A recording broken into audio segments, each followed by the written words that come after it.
A military transport vehicle pulls up near the entrance of the abandoned DisneyPark. The wind howls the soldiers disembark, fully armed and on alert. The once magical place is now desolate, overtaken by rust, decay, and shadows. As they step closer to the gates, they observe faded posters, cracked statues, and broken ticket booths, all remnants of a happier time. The team leader, Captain Reynolds, signals the group to move forward. There's an uneasy feeling in the air, and the team exchanges nervous glances. They know they aren't here for an ordinary mission. Behind the silence lies something far darker than they've ever faced. They enter the main square of the park, where the castle still stands, looming large and empty. Its white spires are now blackened by neglect. Some windows are shattered, while others have strange stains on them. The captain turns to the group, his voice firm yet cautious, instructing them to fan out and search for any signs of the creature. Reports had indicated that Mickey Mouse something resembling Mickey, had been sighted. But the truth was far more horrifying. Sergeant Daniels moves toward the castle gates, which creak as they open. The eerie sound echoes through the square, causing the soldiers to tighten their grips on their weapons. Inside the castle, cobwebs hang from the ceiling, and the familiar sounds of theme park music play faintly from broken speakers, distorted and slowing down like a dying carousel. As they venture deeper into the castle, Daniels notices strange markings on the walls. Scratches deep, unnaturally long claw marks run the length of the corridor. The team exchanges wary glances as they proceed. Reynolds signals for them to split into two teams. Team Alpha, led by Daniels, takes the left wing, while Team Bravo, led by Reynolds, takes the right. Daniels' group moves into the old ballroom, where chandeliers sway gently, as if disturbed by an unseen force. The air is thick, oppressive. Private Collins, the youngest of the group, wipes sweat from his brow, his hands trembling slightly. Suddenly, a noise like skittering footsteps echoes across the floor. The team freezes. They aim their flashlights toward the source, revealing a small figure scurrying into the shadows. Collins lets out a gasp. It looked like a child at first, but the proportions were off. Its limbs too long, its eyes unnaturally large. Reynolds' team, meanwhile, explores the underground maintenance tunnels beneath the park. So these tunnels were used by employees to move from one section of the park to another. But now they were dark, humid, and filled with the stench of rot. As they move through the tunnels, the team begins to hear whispers, low, unintelligible voices that seem to come from all around them. Corporal Hagen stops in his tracks, swearing he saw something move in the corner of his eye. Reynolds brushes it off, telling him it's just nerves, but even he feels the weight of the park's eerie atmosphere pressing in. To the deeper they go, the more they notice remnants of the experiment's cages, abandoned labs, and disturbing remnants of what once were hopeful scientific endeavors. In one of the rooms, they find large vats filled with a strange, gelatinous liquid. Inside, floating barely visible beneath the murky surface, are distorted shapes resembling cartoon characters' failed attempts to bring them to life. Higgins feels bile rise in his throat at the sight. Back in the ballroom, Daniel's team follows the sound of the footsteps, their weapons raised. They move slowly, methodically, but Collins keeps looking over his shoulder as if expecting something to jump out at them. Suddenly, a loud crash comes from behind them. They whip around, only to find a large, crumbling statue of Mickey Mouse on the ground, toppled over. But something's wrong with the statue. It's not stone, but some kind of fleshy material. Private Johnson steps closer, his face pale as he shines his light on it. The statue's eyes blink. Daniel shouts for everyone to fall back as the statue begins to move. The grotesque Mickey Mouse figure rising to its feet, it lets out a horrifying screech that echoes through the ballroom, and the soldiers open fire. Bullets tear into the creature's body, but it seems to absorb them, twisting and contorting as if feeding on the damage. The creature lunges at Johnson, grabbing him with claws that now extend from its grotesque fingers. Johnson screams as the claws dig into him, and the team frantically tries to pull him away. Daniels orders the others to cover him as he tosses a grenade at the creature. The explosion rocks the room, sending the soldiers to the ground. When the smoke clears, the creature is gone, and so is Johnson. Reynolds' team, hearing the explosion, rushes to regroup with Daniels' team. They arrive at the ballroom to find it empty, save for the signs of a struggle. Blood stains the floor, and Johnson's weapon lies discarded. Daniels and the others have disappeared. Reynolds orders his team to search the area, but there's no trace of them, just the sound of something skittering in the distance. The team presses on, moving toward the heart of the park, the old experimental labs where they believe the creature originated. They find files, long abandoned by scientists, detailing the attempts to create life-size versions of beloved Disney characters. But something went horribly wrong. Mickey wasn't just a mascot anymore, he had become a monster, a twisted amalgamation of flesh and fantasy. The experiments had been shut down, but the creature had escaped, feeding on the very children it was meant to entertain. As the team ventures deeper into the lab, they find evidence that the creature had multiplied. Failed experiments with other characters, Goofy, Donald, even the princesses, had been locked away in chambers beneath the park. Reynolds realizes that this isn't just about hunting one creature anymore. The entire park is a breeding ground for these abominations. The team stumbles upon a holding cell, where they find Daniels and his team, or what's left of them. Their bodies are mangled, twisted into grotesque shapes, their faces frozen in expressions of terror. Reynolds feels a chill run down his spine. This isn't just a hunt, it's survival. As they move deeper into the underground labs, the lights begin to flicker. The air grows colder. They hear laughter, distorted, high-pitched, and maniacal, echoing through the corridors. The walls seem to close in on them, and the feeling of being watched grows unbearable. They find themselves in a large chamber, where a massive, nightmarish version of Mickey Mouse stands waiting for them. The creature is towering, its eyes glowing red, its once cheerful face twisted into a horrifying grin. The soldiers raise their weapons, but the creature moves faster than they can react. It slashes at them with its claws, sending bodies flying across the room. Reynolds shouts for them to fall back, but there's nowhere to run. The chamber door slams shut, trapping them inside. The creature picks them off one by one, its laughter echoing through the chamber as it feeds. Reynolds, bloodied and bruised, watches in horror as his team is slaughtered. In a final act of desperation, he pulls out a detonator linked to the explosives they planted earlier in the park. With a grim look, he presses the button.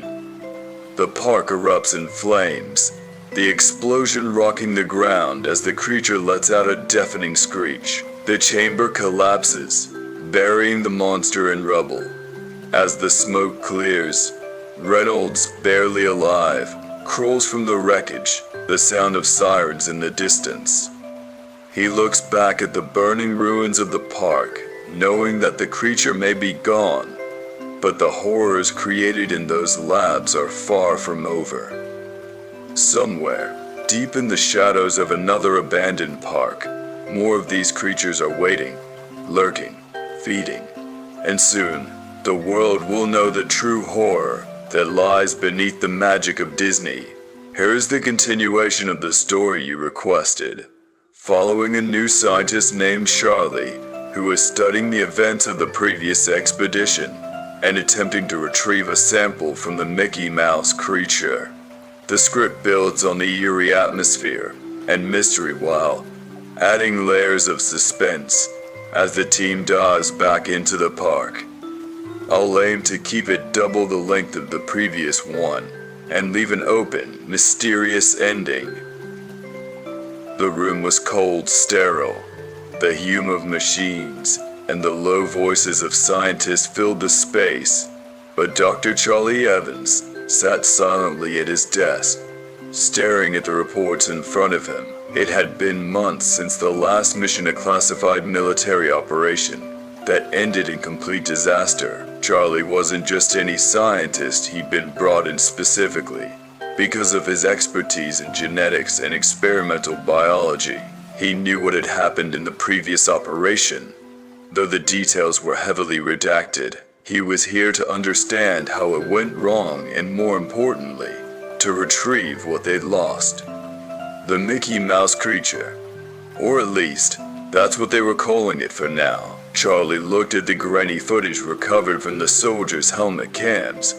The distorted figure of Mickey Mouse, towering over them, glowing eyes, a laugh so twisted it sent chills down his spine.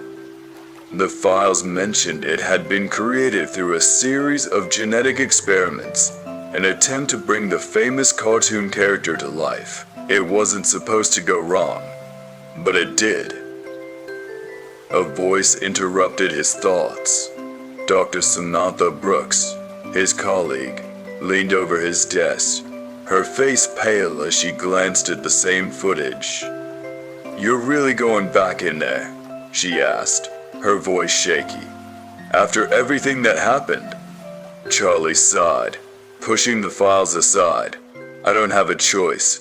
We need a sample. The creature is still in the park, and we don't know how long before it spreads." He hesitated, then added, "If it hasn't already." Samantha shuddered. The rumors were everywhere. Other parks closing, strange sightings of children disappearing near theme parks, but nothing confirmed. Yet the military had ordered another mission, a covert operation to retrieve a living sample. If they could understand what went wrong, maybe they could stop it, or control it. "Be careful," she said softly. "No one came back last time." That was the reality weighing on Charlie's shoulders. The team sent before hadn't just failed, they'd been slaughtered, but this time things would be different. This time they had new tech, better planning, and an understanding of what they were dealing with. At least, that's what they kept telling themselves. Later that night, Charlie joined the new expedition team, heading out under the cover of darkness. They arrived at the abandoned Disney Park once again, its gates rusted, its lights long extinguished. The place had been sealed off by the government, kept secret from the public. But the truth was too horrific to be contained forever. As they moved in, the team of soldiers armed to the teeth fanned out across the entrance. Their movements were precise, but there was an undeniable tension in the air. Charlie, dressed in protective gear, followed closely behind. His job wasn't to fight, it was to study, to understand, and, if possible, to capture a sample of the creature. The first signs of the previous disaster were still visible. Scorched earth, broken structures, and the eerie silence of what was once a place of joy. The castle loomed in the distance, its blackened spires now more ominous than ever. Charlie knew they had to go underground, to the labs where the experiments had originally taken place. That was where the creature had been born, and it was likely still lurking somewhere in the depths. They descended into the tunnels beneath the park, the entrance hidden behind a pile of debris. The stench of rot and decay filled the air as they moved deeper into the labyrinth. The walls were lined with old posters of Disney characters, now faded and torn, the images grotesque in the dim light. As they ventured further, the group began to encounter remnants of the experiments. Strange, misshapen figures locked in glass containers, long since abandoned. Some resembled famous characters, others were unrecognizable. All of them were horrifying. Private Ramirez, the youngest of the team, stopped to examine one of the containers. Inside was a half-formed Goofy, its body twisted and incomplete, its eyes still open and staring. "Jesus!" he muttered under his breath, quickly turning away. Charlie, however, was fascinated. These were the early attempts, failed ones, but they held valuable data. He quickly snapped a few pictures before the team leader, Captain West, motioned for them to keep moving. As they ventured deeper into the tunnels, the temperature dropped and the air grew heavier. The team began to hear things, whispers, the faint sound of music playing in the distance. The theme park's iconic tunes, now distorted and nightmarish. It sent shivers down their spines, but they pressed on. Eventually, they reached the old experimental lab, the place where it all began. The door was slightly ajar, the lock broken. Inside, the room was in disarray, files scattered, machines overturned, and strange organic growths creeping along the walls. This was where the creature had been born, a twisted amalgamation of genetic manipulation and Disney's most iconic creation. Charlie began setting up his equipment, scanning the area for any biological traces. The rest of the team kept their weapons at the ready, their eyes scanning the shadows, but the creature was nowhere to be seen, for now. Suddenly, a loud crash echoed through the tunnels. The team whipped around, weapons raised. The sound had come from deeper within the lab. West motioned for them to move out, but Charlie stayed behind, continuing to gather data. He needed to find a viable sample. He was running out of time. The team moved cautiously into the next room, their flashlights sweeping over the walls. More cages, more failed experiments. But something was different this time. The cages had been broken open from the inside. Whatever had been inside had escaped. A figure darted past the end of the corridor.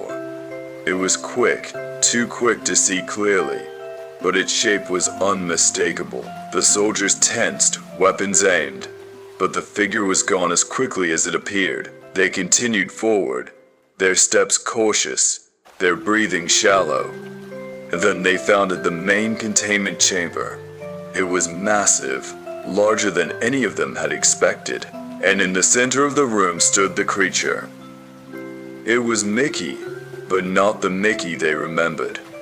It was taller now, its body twisted and monstrous, its eyes glowing with an unnatural light. It stood perfectly still, its head tilted slightly as if listening. Charlie, still in the other room, noticed a spike in his readings. His equipment beeped wildly, detecting something alive. He quickly grabbed his bag and rushed toward the containment chamber, but as he approached, the lights flickered. Inside the chamber, the soldiers opened fire. Bullets tore into the creature's body, but it didn't flinch. It stood there, absorbing the damage, its body contorting and stretching as if feeding on the energy. Then, with a sickening grin, it moved. The creature lunged at the soldiers, its claws slicing through them with ease. Panic erupted as they tried to fall back, but the creature was too fast. One by one, they fell, their screams echoing through the tunnels. Charlie arrived just in time to see the carnage unfold. His heart raced, his hands trembling. He couldn't leave, not without the sample. But as he moved closer, the creature turned its head toward him. It was watching him, studying him. Charlie froze. His breath caught in his throat. The creature's grin widened, and for a moment, Charlie thought he heard it laugh. He turned to run, but the lights flickered again, and the tunnel behind him plunged into darkness. He could hear the creature moving behind him, its footsteps slow, deliberate, as if it was toying with him. Charlie's mind raced. He had to get out, had to escape, but the way out was gone. He stumbled through the darkness, his flashlight flickering in and out.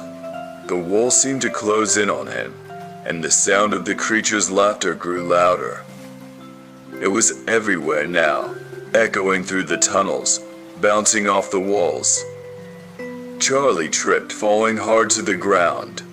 His equipment scattered, and as he reached for it, something cold and slimy brushed against his hand. He looked up, his heart pounding, but the tunnel was empty. Or was it? The last thing Charlie heard was the laughter, high-pitched, distorted, and maddening. Then the darkness consumed him. What happened to Charlie? Did he escape? Did the creature claim another victim? Weeks passed since the failed expedition. The public had no idea what was happening behind the closed gates of the abandoned Disney parks, but rumors were spreading. The government's attempt to control the situation was slipping. Unexplained disappearances, strange sightings, whispers of something evil lurking beneath the surface were creeping into the public's consciousness. But inside the sterile, windowless labs, people like Dr. Charlie Evans and his colleagues knew the horrifying truth. The creature was still out there, lurking within the labyrinth of tunnels beneath the park. In the days following Charlie's disappearance, a new sense of urgency filled the research facility. Dr. Samantha Brooks, who had tried to warn him, now sat quietly at her workstation, her eyes bloodshot from sleepless nights spent reviewing footage, reading reports, and piecing together the grim puzzle. Charlie hadn't returned, and neither had the team sent with him. The same fate as before, only this time there was more data. There were more clues, if you could call them that. Samantha looked over at the man who had recently joined their team. Dr. Charlie Vickers was his name. It was an odd coincidence, sharing a name with the man who had vanished. He was a geneticist like Evans, only colder, more clinical in his approach. Where Evans had sought answers with a mix of scientific curiosity and genuine concern, Vickers seemed detached, almost like the creature was more of a puzzle to solve than a living, breathing nightmare. He caught her staring and gave her a slight nod. His eyes, gray and calculating, betrayed no emotion. He was here for one reason only: to succeed where the previous attempts had failed. The government, desperate to contain the situation, had poured even more resources into the project. More soldiers, more tech, more scientists. They were not going to let this thing spiral out of control, not with whispers spreading of other parks experiencing strange phenomena. So, Vickers said, leaning back in his chair, the footage from the last mission shows us that conventional weapons are ineffective. The creature can absorb energy, and bullets seem to only make it stronger. We'll need a different approach. Samantha grimaced, her fingers clenching the edge of the desk. You're talking about capturing it. You saw what it did to the soldiers. It's not just dangerous, it's intelligent. It's toying with us. Vickers waved a hand dismissively. Intelligence is relative. It's a mutation and aberration. Once we have a sample, we can study it more closely, understand its biology, and more importantly, its weaknesses. We had a sample, Samantha shot back. We had plenty of samples, but every time we get close, something goes wrong. It's like this thing knows what we're trying to do. Vickers narrowed his eyes. You sound as though you're implying it's more than a creature, that it's something sentient. Samantha didn't reply immediately. She didn't want to admit it, but yes, that's exactly what she was thinking. The more she reviewed the footage, the more she saw patterns in the creature's behavior. It wasn't random. It had purpose, malice. I'm saying we're underestimating it, she said finally, and we can't afford to. Vickers smirked. We won't. That's why I'm leading the next expedition." Samantha blinked in surprise. "You're going in there? Into the park?" "Of course," he replied coolly. "I'm not like Dr. Evans. I won't make the same mistakes." A week later, the team gathered once more outside the gates of the abandoned park. This time, the mission was even more covert, the stakes even higher. Vickers had insisted on going in himself, leading a hand-picked team of soldiers, scientists, and engineers. The objective was clear: capture the creature alive and retrieve a genetic sample. No one mentioned what had happened to the last team. The park was exactly as it had been left, quiet, decaying, a shell of its former self. The main gates, once a symbol of joy and wonder, were now rusted and twisted. The smiling faces of beloved characters faded and worn. The wind howled through the empty streets, carrying with it the faintest echoes of laughter, a twisted reminder of the life that had once thrived here. Vickers moved with precision, his movements calculated and confident. Samantha followed reluctantly, her heart pounding in her chest. She had been ordered to accompany the team, much to her protest. "I'm not field personnel," she had argued, but the higher-ups didn't care. They needed her expertise on site. The tunnels beneath the park loomed ahead, the entrance hidden behind a wall of debris, just as it had been before. Vickers led the way, his flashlight cutting through the darkness. The soldiers behind him were tense, their fingers hovering over the triggers of their weapons.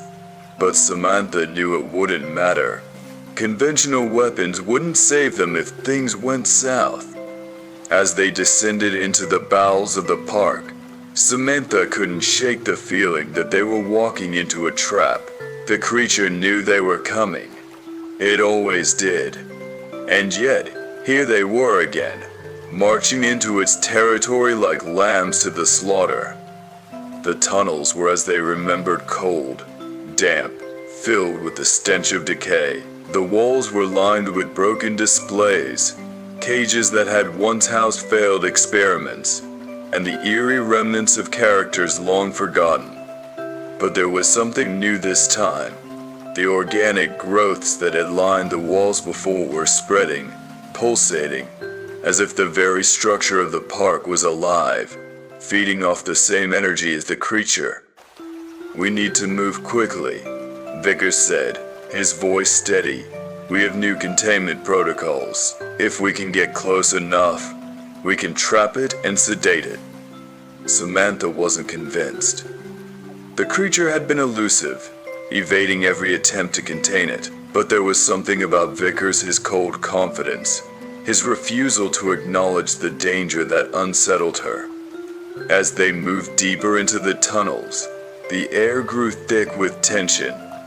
The team's flashlights flickered, the oppressive darkness closing in around them, and then they heard the familiar distorted laughter, high-pitched, echoing through the tunnels like a twisted mockery of the happiness the park had once brought. Samantha's blood ran cold. The soldiers raised their weapons, scanning the shadows for any sign of movement, but the laughter was everywhere, bouncing off the walls, growing louder with each passing second. "It's close," one of the soldiers muttered, his voice tight with fear. "Stay calm," Vickers ordered, his tone icy. "Remember the plan." They pressed on, the laughter growing louder, more distorted. And then they saw a flicker of movement in the distance, a silhouette, just at the edge of their flashlights. It moved quickly, darting between the shadows, always just out of reach. "Hold your fire," Vickers commanded, but the tension was too much. One of the soldiers panicked, firing a burst of bullets into the darkness. The laughter stopped. For a brief moment, the tunnel was deathly silent, the sound of the gunfire echoing of the walls. And then, with a sickening screech, the creature lunged out of the shadows, its twisted form illuminated by the flickering lights. It was massive, far larger than before. Its body, once vaguely recognizable as Mickey Mouse, was now a grotesque parody of the character, its limbs elongated and twisted, its mouth filled with sharp, jagged teeth, its eyes glowing with an unnatural light. The soldiers opened fire, but as before, the bullets seemed to have no effect. The creature moved with terrifying speed, tearing through the team like they were nothing more than playthings. Samantha watched in horror as the creature ripped through the soldiers, their screams filling the tunnels. Vickers, however, remained calm, pulling a small device from his pack. "Keep it distracted," he shouted over the chaos. The soldiers tried to hold their ground, but the creature was too fast, too powerful. One by one, they fell, their bodies torn apart by the creature's claws. Samantha could only watch as the nightmare unfolded before her eyes. Vickers, meanwhile, was working quickly, attaching the device to a nearby wall. "This will contain it," he muttered to himself, his voice barely audible over the screams. "This will." But before he could finish, the creature turned its attention to him. With a deafening roar, it lunged at Vickers, its massive form crashing into the wall, shattering the containment device. Vickers was thrown to the ground, his body slamming against the wall with a sickening thud. Samantha rushed to his side, her heart pounding in her chest. "Vickers," she shouted, shaking him, "we have to go." But Vickers didn't respond. Blood pooled beneath him, his eyes wide open, staring at the ceiling. He was dead. "Hurt." The creature let out a low, rumbling growl, its eyes locking onto Samantha. She scrambled to her feet, her mind racing. She had to get out. She had to survive. Without thinking, she turned and ran, the creature's laughter echoing behind her. The tunnel seemed to stretch on forever, the darkness closing in around her. Her legs burned, her lungs screamed for air, but she didn't stop. She couldn't stop. The laughter grew louder, more distorted, filling her mind with a sickening sense of dread. And then, just as she thought she couldn't run any further, the laughter stopped. She slowed, her breath coming in ragged gasps. The tunnel was silent, too silent. She looked back, but the creature was gone. For a moment she allowed herself to hope. Maybe she had escaped. Maybe the creature had. A hand grabbed her shoulder. Samantha screamed, spinning around, but there was no one there. Nothing, just the darkness. The last thing she heard before the lights went out was the sound of laughter. Twisted, distorted, maddening. And then, nothing. Another team of soldiers was dispatched, this time under the strictest orders from General Abrams himself. His son, Lieutenant Marcus Abrams, led the squad. The previous mission had been a disaster, leaving the higher-ups with little choice but to throw everything they had at the problem. No more room for error. No more half measures. The stakes were too high, and now it was personal. The general had made it clear his son was to return safely. But deep down, even he knew that promise might be impossible to keep. To the park loomed ahead, an eerie silhouette against the darkening sky. Once again, the soldiers stood at the gates of the forgotten DisneyPark, its iconic landmarks now twisted and decayed. The same oppressive atmosphere hung over the place, the shadows hiding horrors they were yet to face. Lieutenant Marcus Abrams, young, but hardened by years of service, glanced at his squad. The tension in their eyes mirrored his own. They had been briefed, but no amount of preparation could fully prepare them for what lay inside. 5 men, highly trained and experienced, stood with him ready to face the creature that had taken so many before them. "This place, it feels like a graveyard," One of the soldiers muttered under his breath, clutching his rifle tighter. Marcus nodded. He felt it too. But orders were orders, and they had one objective: retrieve Dr. Samantha Brooks and eliminate the creature if possible. There was no mention of capturing it anymore. The objective had shifted to survival. The team entered through the crumbling gates, the rusty hinges creaking loudly in the silence. The wind howled through the empty streets, and once more, the twisted laughter of the creature seemed to echo faintly in the distance, sending chills down their spines. They made their way toward the tunnels, just as the previous teams had, but this time they were armed with heavier firepower, experimental containment devices, and thermal imaging gear that could detect even the faintest trace of movement. As they descended into the tunnels, Marcus kept his eyes on the readouts from his helmet's visor. So far, nothing out of the ordinary, but he knew better than to let his guard down. The creature could be anywhere. "I don't like this," muttered one of the soldiers behind him, his voice shaky. "Feels like we're walking into a trap." Marcus was about to respond when a deafening screech echoed through the tunnel. His heart raced, adrenaline surging through his veins as he turned toward the source of the sound. But there was nothing there, just the darkness. "Stay sharp," Marcus ordered, his voice tight. They moved deeper into the maze of tunnels, the flickering lights of their flashlights casting long, twisted shadows on the walls.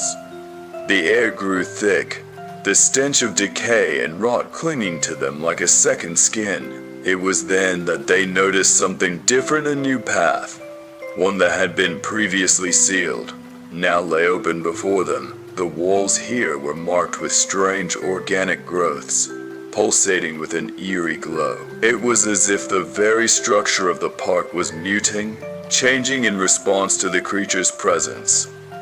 "Lieutenant, you seeing this?" one of the soldiers whispered, pointing toward the glowing growths. Marcus nodded grimly. "This is new. Keep moving." The team pressed on, their every step echoing through the tunnels.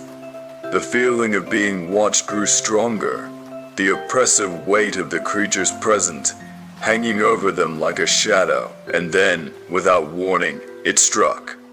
The creature burst from the darkness, its massive form a grotesque parody of Mickey Mouse. Its claws slashed through the air, catching one of the soldiers in its grip before anyone could react. Blood sprayed across the tunnel walls as the man screamed, his body torn apart in seconds.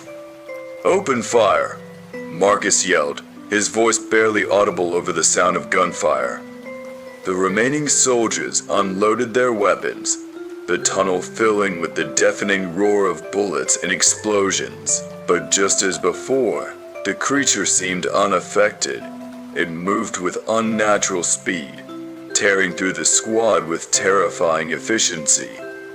Another soldier fell, his body thrown against the tunnel wall with bone-crushing force. Marcus fired at the creature, but it was no use. It was too fast, too powerful. Within moments, 2 more of his men were dead, their lifeless bodies strewn across the floor. Panic set in. The men who were left screamed orders to each other, firing at anything that moved, but it was hopeless. The creature was everywhere and nowhere, always one step ahead of them. Then, in the chaos, Marcus heard something, a voice, faint but unmistakable. "Lieutenant Marcus?" It was Dr. Samantha Brooks. "Over here," she yelled, her voice echoing from a side tunnel. Without thinking, Marcus sprinted toward the sound, the last surviving soldier following close behind. They reached a metal hatch, partially open, revealing a narrow passageway that led deeper into the underground labyrinth. Samantha emerged from the darkness, covered in dirt and blood, but alive. She pulled Marcus through the hatch, slamming it shut behind him. "Where's the rest of your team?" she asked, her voice trembling. "They're dead," Marcus replied, his voice hollow. "All of them. The creature." "I know," Samantha interrupted. "I've seen it. It's getting stronger." The remaining soldier collapsed against the wall, breathing heavily. "We've got to get out of here," he panted. Samantha shook her head. "There's no way out. Not anymore. But there's a secure lab deeper in the tunnels. It's where I've been hiding. We'll be safe there for now." The three of them made their way through the dark, narrow passageways, the sounds of the creature's laughter echoing faintly in the distance. Marcus could feel the weight of the situation bearing down on him. His men were dead. His father's trust had been misplaced. And now, he was just another survivor, trying to escape the same fate as the others. Eventually, they reached the lab. It was a small, reinforced room, its walls lined with thick metal plates and bulletproof glass. Samantha quickly punched in a code, and the heavy door slid open. They stepped inside, and the door closed with a resounding thud, sealing them in. For the first time since entering the park, Marcus allowed himself to breathe. The room felt secure, safe, even, but the weight of what had happened still hung over him like a dark cloud. Samantha sat down heavily at a workstation, her hands trembling. "I don't know how much longer this place will hold. The creature, it's evolving. I don't think it's just feeding anymore. It's changing." Marcus stared at her, his mind racing. "How did you survive? We thought you were dead." Samantha looked up, her eyes filled with a mixture of fear and exhaustion. "I hid. When it killed the others, I ran. I found a way into the sewers, and from there, I made it to this lab. It's reinforced, nearly impossible to break into. I thought it wouldn't find me here." "But it did," Marcus said quietly. Samantha nodded. "It always does. It's learning, adapting. Every time we try to fight it, it gets stronger." The remaining soldier, pale and shaking, muttered, "What do we do now?"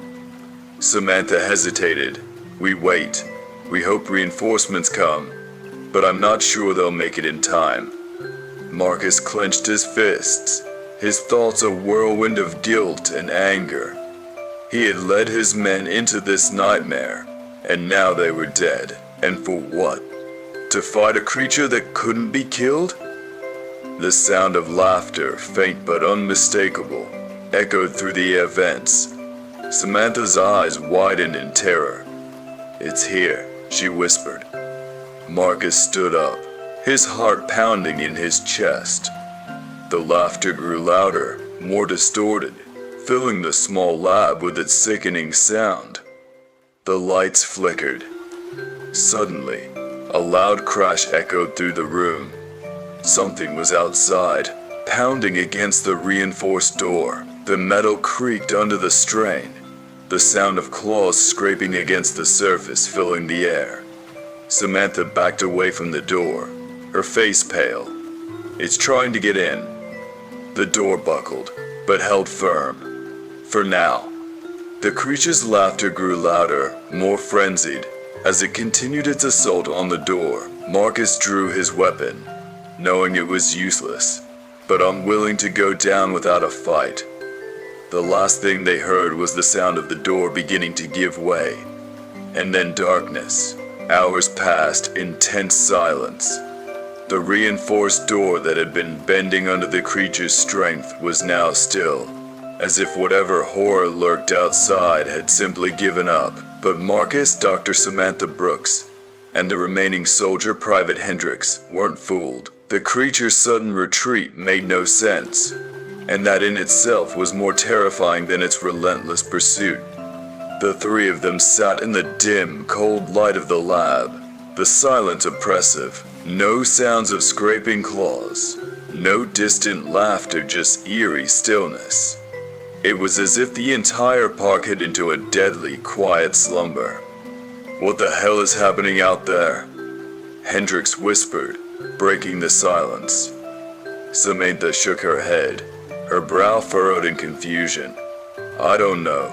This isn't normal. It's never stopped before." Marcus checked his watch. It's been almost 3 hours. No movement, no sound, nothing. It's like the whole place just shut down. They exchanged wary glances, their minds racing with possibilities. But they needed answers, and they couldn't stay in the lab forever. Hendrix shifted nervously, then remembered the small drone he carried with him. "I've got something," he said, reaching into his gear pack and pulling out a compact drone the size of his palm. "We could send this out, get a look at what's going on without putting ourselves at risk." Marcus nodded, eyes locked on the tiny device. Worth a shot. Hendrix activated the drone, its faint whir the only sound in the room as it lifted into the air. Samantha quickly approached the door, ready to unlock it. "Let's do this fast," she said, fingers hovering over the keypad. "We don't know how long this silence will last." Marcus and Hendrix stood by the door, guns ready, as Samantha entered the code. The reinforced door slid open just enough for the drone to slip through, and then it closed again with a soft thud, sealing them back inside the safety of the lab. The drone's camera flickered to life, displaying a live feed on Hendrix's tablet. The tunnel outside was empty. No signs of the creature, just dark, desolate corridors stretching into the distance. Moving ahead, Hendrix murmured, guiding the drone through one of the tunnels. The eerie quiet of the place made their skin crawl. Every corner it turned, every doorway it passed was empty. No signs of life. It was as if the park had been abandoned again, only this time by the horrors that had taken it over. Then something strange came into view as the drone approached the cafeteria area. Marcus leaned forward, eyes narrowing at the screen. "En Priya was a creature where you went in freebie. What is that?" In the middle of the cafeteria, where once there had been overturned tables and decaying food, now stood a massive, pulsating cocoon. Its surface was slick and covered in a strange, translucent membrane, glowing faintly in the dim light. The drone's camera zoomed in, revealing movement inside the cocoon. Something was growing. "Oh my God," Samantha whispered. "Is that?" "Offspring," Marcus finished, his voice grim. "It's reproducing." Hendrix cursed under his breath, zooming the drone in further. The cocoon twitched, its surface undulating with the movements of whatever was inside. It was enormous, stretching nearly 20 feet in diameter, anchored to the floor with thick, web-like tendrils that spread out across the room. "This thing isn't just growing stronger," Samantha said, her voice trembling. "It's multiplying." The realization hit them all at once. The creature had been preparing. The relentless attacks, the constant hunting it had been feeding, gathering strength. Now it was ready for the next phase.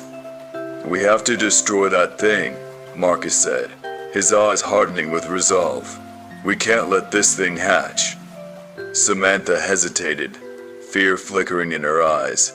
"If we go out there, we'll be sitting ducks. What if the creature is waiting for us?" Marcus clenched his jaw. She was right.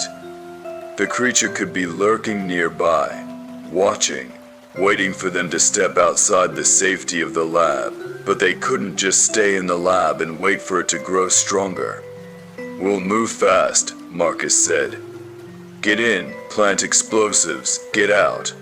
If we destroy that cocoon, maybe we can stop whatever's inside from hatching." Hendrix nodded, his face pale but determined. "I've got a couple of grenades. It might be enough." Samantha looked between them, fear still evident, but she nodded. "If we don't do this now, we might not get another chance." The plan was simple but dangerous. They would open the door, sprint to the cafeteria, plant the explosives, and get out before the creature had a chance to react. It wasn't perfect, but it was all they had. "Let's move," Marcus ordered. Samantha once again unlocked the door, her hands trembling slightly. Marcus and Hendrix readied their weapons, steeling themselves for whatever waited outside. The door slid open, and they stepped into the eerie silence of the tunnel. The park felt even more unnerving in its stillness. Every shadow seemed to hide danger, every corner a potential death trap, but the creature was nowhere to be seen. They moved quickly, making their way toward the cafeteria, their footsteps echoing through the empty halls. When they reached the cafeteria, the sight of the massive cocoon made their stomachs churn. Up close, it was even more grotesque, its surface pulsating with life. The tendrils that anchored it to the floor twitched faintly, as if aware of their presence. "Let's do this fast," Marcus said, his voice low. Hendrix pulled out the grenades, carefully attaching them to the base of the cocoon. His hand shook, but he moved with the precision of a soldier who had done this countless times before. "Ready," Hendrix whispered. Just as they were about to retreat, a soft, wet sound echoed from the cocoon. The membrane bulged, then stretched, as something inside pushed against it. "Oh no," Samantha breathed. "It's hatching." Without hesitation, Marcus shouted, "Go. Now." They bolted toward the exit, sprinting through the tunnels as the sound of tearing flesh echoed behind them. The cocoon was breaking open. The grenades were set to a short timer, but every second felt like an eternity as they raced toward the safety of the lab. They reached the door, Samantha punching in the code with frantic speed. The door slid open just as the first explosion rocked the park. The blast echoed through the tunnels, shaking the ground beneath their feet. They stumbled into the lab, slamming the door shut behind them. The second explosion followed, louder, more violent, as the grenades tore through the cocoon. For a brief moment, the sounds of destruction filled the air. And then, silence once again. Marcus, Hendrix, and Samantha stood there, breathing heavily, waiting for the creature's inevitable retaliation. But it never came. The park remained eerily quiet, as if nothing had happened. Did we do it?" Hendrix asked, his voice barely above a whisper. Marcus didn't answer. He stared at the door, his heart still racing. Something didn't feel right. The creature had stopped attacking them hours ago, retreated without reason. Now, even after destroying the cocoon, there was no sign of it. "I don't know," Marcus finally said, his voice low, "but we need to be ready for anything." Samantha nodded, though her face remained etched with fear. "We've only bought ourselves time. That thing is still out there, and we have no idea what it's planning next." The minutes ticked by, the tension unbearable. Samantha, Marcus, and Hendrix stood by the exit of the lab, weapons drawn, knowing the creature was close. Every instinct in their bodies screamed to run, but there was nowhere left to go. The reinforced door was their last line of defense, and beyond it lay the creature that had haunted them from the moment they entered the park. They could hear it now, heavy, dragging footsteps echoing through the tunnels, getting louder, closer. The lights flickered, casting ominous shadows that seemed to pulse in time with the creature's steps. Marcus exchanged a grim look with Samantha and Hendrix. This was it, the final moment. The door shook, rattling violently as the creature pressed against it. Its low, guttural growl vibrated through the metal, sending chills down their spines. They all knew they were trapped. No more explosions, no more tricks. If the creature broke through, They wouldn't stand a chance. And then the door creaked. Slowly, almost deliberately, it began to open. The creature's monstrous form loomed in the doorway, its massive, deformed blotting out the light, its grotesque features twisted into a grotesque version of the familiar Mount Mickey Mouse. But now far more monstrous and alien. Blood oozed from deep wounds in its flesh, remnants of the explosion that had ravaged its cocoon. Marcus raised his gun, his hands shaking. Hendrix muttered a prayer under his breath. Samantha stood frozen, staring at the creature, her mind racing for some impossible solution. But then, something strange happened. As the creature took one lumbering step toward them, it stumbled.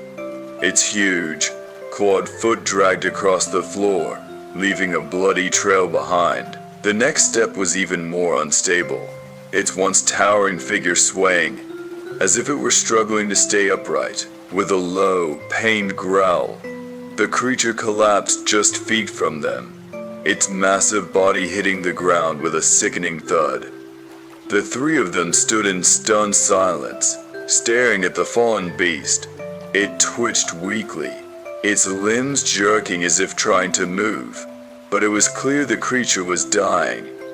The explosion had did more damage than we thought, Samantha whispered, her voice filled with disbelief.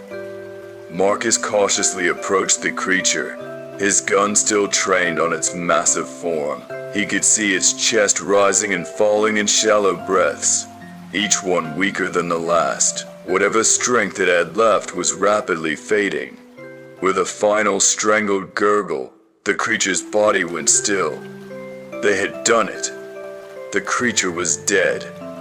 Samantha let out a shaky breath, lowering her weapon as the reality of their survival washed over her. Hendrix slumped against the wall, exhaustion etched on his face. "We made it," he whispered, barely able to believe it. Just then, the distant rumble of helicopters filled the air. Reinforcements. They had arrived. Within minutes, the park was swarming with military personnel, scientists, and recovery teams. The lab doors opened, and the battered survivors were escorted to safety. But even as they were led away, their eyes never left the creature's corpse. It was loaded onto a transport vehicle, heavily guarded, and rushed to a secure lab for further study. The park was finally being shut down for good, the nightmare over. Or so they thought. Days later in the sterile, fluorescent lit lab of a top-secret military facility, a team of scientists gathered around the creature's remains. It had been dissected, analyzed, and scanned down to the molecular level. But there was something none of them had expected. During the examination, one of the scientists pointed out an anomaly on the creature's right hand. A watch, old worn but unmistakably a watch. Samantha, now working closely with the team, was called in to investigate. Her heart raced as she approached the examination table. The watch was simple but had a name engraved on the back: Dr. Michael Green, one of the scientists who had disappeared in the early days of the experiments. "No, it can't be," Samantha whispered, her voice trembling. It didn't make sense.